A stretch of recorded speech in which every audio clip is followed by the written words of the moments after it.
आज हम लोग पढ़ने जा रहे हैं पार्ट 3 फार्माकोलॉजी के पार्ट 3। इसके पहले देखे तो दो वीडियो पार्ट फर्स्ट और पार्ट सेकंड में हम लोग पढ़े थे फार्माकोकाइनेटिक्स, जिसमें पढ़े थे फार्माकोलॉजी क्या होता है। इसके पढ़े थे एब्जॉर्प्शन, डिस्ट्रीब्यूशन एंड मेटाबॉलिज्म। आज हम लोग पढ़ने जा रहे हैं एक्सक्रीशन के बारे में कि व्हाट इज एक्सक्रीशन, क्या होता है, ये कौन से ऑर्गन मेन होता है जो कि हम लोग को ड्रग को एक्सक्रीशन कर सकता है या करता है, किस किस रूट से हम लोग एडमिनिस्ट्रेशन एक्सक्रीशन हो सकता है। देखते हैं कि एक्सक्रीशन देखें तो ये बहुत ही इसेंशियल होता है बॉडी के फार्माकोकाइनेटिक्स का पार्ट है। जब भी कोई भी हम लोग ड्रग एडमिनिस्टर करते हैं बॉडी के अंदर तो उसका एक्सक्रीशन होना बहुत ही इंपॉर्टेंट होता है। अगर कोई भी ड्रग का एक्सक्रीशन नहीं होता है तो बॉडी के अंदर वो एक टॉक्सिक सब्सटेंस यानी विषाक्त रूप में बन सकता है, जिसकी वजह से बॉडी को और भी कोई डिजीज कंडीशन में हो सकता है। तो हम लोग पढ़ते हैं कि एक्सक्रीशन क्या है, एक प्रक्रिया है जिसमें से जो भी ड्रग के पार्टिकल होते हैं या औषधि होते हैं वो एक वाटर सोल्यूबल देखे तो वाटर में घुलनशील, पानी में घुलनशील कन्वर्ट होके और वो यूरिन से होकर वो बॉडी से बाहर निकल जाता है। इसी प्रोसेस को हम लोग बोलते हैं एक्सक्रीशन। देखते हैं कि एक्सक्रीशन मेनली हम लोग किडनी के थ्रू होता है। मेन देखे तो एक्सक्रीशन जो होता है किडनी के थ्रू होता है, जिसमें से 80 से 90% जो ड्रग का एक्सक्रीशन होता है वो किडनी के द्वारा होता है। 10 से 15% होता है जो कि अदर ऑर्गन के द्वारा होता है, जैसे कि देखें कुछ टीयर्स के थ्रू भी होते हैं, बाइल एसिड के भी थ्रू होते हैं, सलाइवा के थ्रू होता है और स्वेट ग्लैंड के भी थ्रू एक्सक्रीशन होता है ड्रग्स का। मेनली हम लोग को इसमें पढ़ना है किडनी के बारे में, यानी किडनी कैसे ड्रग को एक्सक्रीशन कर सकता है। तो देखें तो किडनी जो होता है 70 से 80% ड्रग को एक्सक्रीट कर रहा है, ठीक। और इसमें देखें तो किडनी के में 3 पार्ट्स होते हैं, जो कि किडनी की यूनिट नेफ्रॉन होती है। नेफ्रॉन में 3 प्रोसेस होता है, glomerular filtration, tubular reabsorption and tubular secretion. अब देखते हैं कि ग्लोमेरुलर फिल्ट्रेशन क्या होता है। तो जब भी देखें कि जो नेफ्रॉन में पार्ट होता है बॉमेन कैप्सूल, तो बॉमेन कैप्सूल के थ्रू जितने भी ब्लड कार्पसेल्स को छोड़ के जितने भी अदर प्रोडक्ट्स होते हैं प्लाज्मा, उन सभी का क्या होता है फिल्ट्रेशन हो जाता है और वो फिल्टर हो के किसमें पीसीटी में, डीसीटी और लूप ऑफ हेनले में आ जाते हैं। जब वो लूप ऑफ हेनले में आ जाते हैं तो वहां पर होता है हम लोग का ट्यूबुलर रीएब्जॉर्प्शन, यानी वो फिर से जो भी प्लाज्मा होते हैं वो फिर से ब्लड वेसल में क्या होते हैं एब्जॉर्ब हो जाते हैं। इस प्रोसेस को बोलते हैं हम लोग रीएब्जॉर्प्शन बोलते हैं। उसके बाद देखें तो एक आता है इसमें ट्यूबुलर सेक्रीशन, जैसे कि कुछ ड्रग होती है कि जो कि फिल्टर नहीं हो पाती है, वो ड्रग क्या होते हैं ब्लड वेसल से सेक्रेट होकर कलेक्टिंग डक्ट में आ जाते हैं, जिसकी वजह से उनका भी क्या होता है देखे तो बॉडी से वो बाहर चली जाती हैं in the form of urine के साथ। अब देखें तो इसमें कौन कौन से मार्ग हो सकते हैं जिससे ड्रग एक्सक्रीट हो सकता है, जो कि अन्य मार्ग जैसे कि आज संबंधित मार्ग से, यकृत की, उसके बाद फेफड़ों से, उसके बाद देखें तो लार एवं पसीने से भी क्या हो सकता है ड्रग की एक्सक्रीशन हो सकता है। उसमें इसके बाद एक हम लोग पढ़ने इसमें फार्माकोडायनेमिक स्टार्ट करते हैं कि फार्माकोडायनेमिक क्या होता है और इसलिए क्यों इंपॉर्टेंट होता है, आखिर इसको क्यों हम लोग पढ़ सकते हैं फार्माकोडायनेमिक। यहाँ तक तो हम लोग फार्माकोकाइनेटिक को स्टॉप पूरा पढ़ लिए हैं, क्या होता है absorption, distribution, metabolism and excretion. आज हम अब पढ़ने जा रहे हैं फार्माकोडायनेमिक, यानी इसको हिंदी में बोल सकते हैं भेषज क्रिया विज्ञान।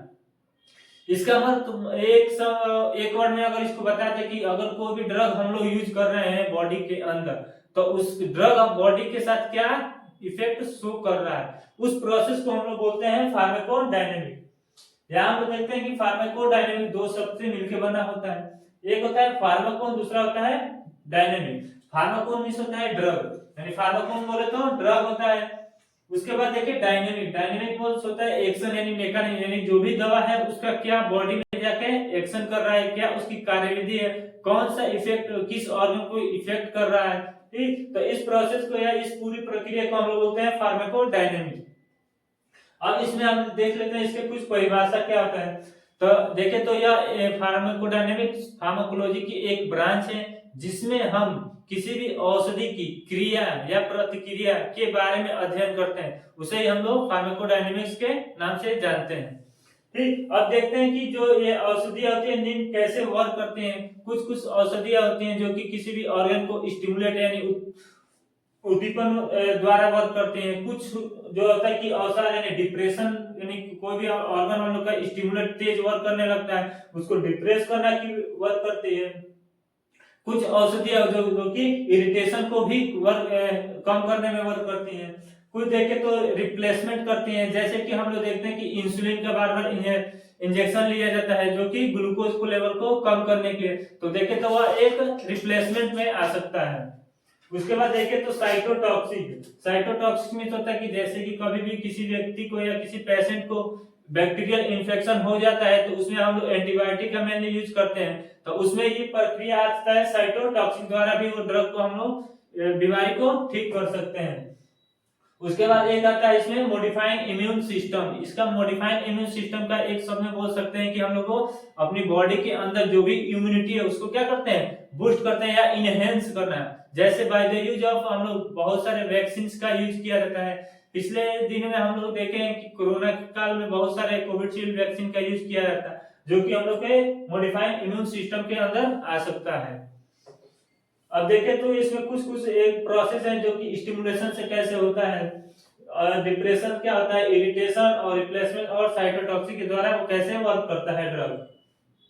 सबसे पहले देखें तो इसमें आता है उद्दीपन यानी स्टिमुलेट। तो कुछ जो औषधियां होती है वो कोशिकाओं की क्रिया को क्या करती हैं, इनहेंस करती है यानी वृद्धि करती है। जैसे कि आप लोग सुने होंगे इमरजेंसी हार्मोन के बारे में, एड्रेनालिन को बोला जाता है, जो कि क्या करती है, हार्ट रेट को इंक्रीज कर देता है। जो हम लोग सांस लेते हैं उसकी ब्रीदिंग रेट को इंक्रीज कर सकता है। तो जो भी ड्रग इसमें इनहेंस करने में वर्क करता है उसको हम लोग स्टिमुलेशन वर्क मैकेनिज्म क्या करते हैं, वो काम करता है। दूसरा देखिए इसमें अवसाद यानी डिप्रेशन। अगर बाय द वे हम लोग देखते हैं कि कभी कभी हार्ट रेट इंक्रीज हो जाए, ब्रीदिंग रेट इंक्रीज हो जाए, तो उसको कम करने के लिए जो दवा का मेनली हम लोग यूज करते हैं वो किस कैटेगरी में आता है, डिप्रेशन की कैटेगरी में उसको हम लोग रख सकते हैं। जैसे कि क्विनिडीन आता है, प्रोकेनामाइड आता है, ठीक। इस डिजिटेलिस आप लोग नाम सुना है, डिजिटेलिस भी इसमें एग्जांपल हो सकता है। उसके बाद देखें तो इरिटेशन देखें तो अगर भी मान लीजिए कोई भी सेल से या कोशिका टिश्यू जो है बाहरी फिजिकल थिंग से अगर उसको टिश्यू पे चोट लग जाता है, ठीक, तो वहां पे देखते हैं तो सूजन आ सकता है, रेडनेस आ सकता है, ठीक, और उस टिश्यू अपना काम करना बंद कर देता है। तो उसमें देखें तो एलर्जी भी होने लगता है। तो उस प्रोसेस को, उस एलर्जी को कम करने के लिए हम लोग इरिट करने के लिए जो भी औषधि का यूज करते हैं वो किसमें आ सकती है, इरिटेशन में। उसके बाद देखें तो हम लोग रिप्लेसमेंट यानी रिप्लेसमेंट की उसको बदलना, यानी एक स्थान से दूसरे स्थान पर उसको क्या बदलना। जैसे कि देखिए औषधियां को प्रतिस्थापन के रूप में भी प्रयोग किया जाता है। जैसे डायबिटीज मेलाइटस के केस में हम लोग ग्लूकोज लेवल ज्यादा हो जाता है तो हम लोग इंसुलिन का यूज करते हैं जो कि एक रिप्लेसमेंट में आ सकता है। उसके बाद देखें तो साइटोटॉक्सिक जो कि हम लोग मेनली एंटीबायोटिक का यूज करते हैं किसी भी बैक्टीरियल इन्फेक्शन को ठीक करने के लिए या ट्रीट करने के लिए। उसके बाद देखें तो मॉडिफाइंग इम्यून सिस्टम का मतलब होता है कि जब भी देखते हैं कि हम लोग कोई भी इन्फेक्शन हो जा रहा है बैक्टीरियल वायरल, तो उसमें हम लोग वैक्सीन का यूज करते हैं। तो वैक्सीन का एक ही काम होता है जो कि हम लोग बॉडी के इम्यून सिस्टम है उसको क्या करता है, बूस्ट करना, इनहेंस करना, जो कि बैक्टीरिया से जो भी माइक्रोब है उनके प्रति वो लड़ने के लिए क्या हो जाए, इच्छुक हो जाए। वही हम लोग को क्या होता है, ये मॉडिफाइंग इम्यून सिस्टम होता है, ठीक। इसमें हम लोग मॉडिफाइंग इम्यून सिस्टम मेनली हम लोग वैक्सीन और सेरा का यूज किया जाता है। इसके बाद इसमें है कि जो भी औषधि का कार्य स्थान यानी जो भी ड्रग होते हैं, जो भी ड्रग हम लोग बॉडी में यूज करते हैं, तो आखिर वो कैसे वर्क करता है, उसका किस चीज से बाइंड करता है या कैसे वर्क करता है, तो इसको हम लोग अगले वीडियो में इसको पढ़ते हैं पार्ट 4 में। Thank you.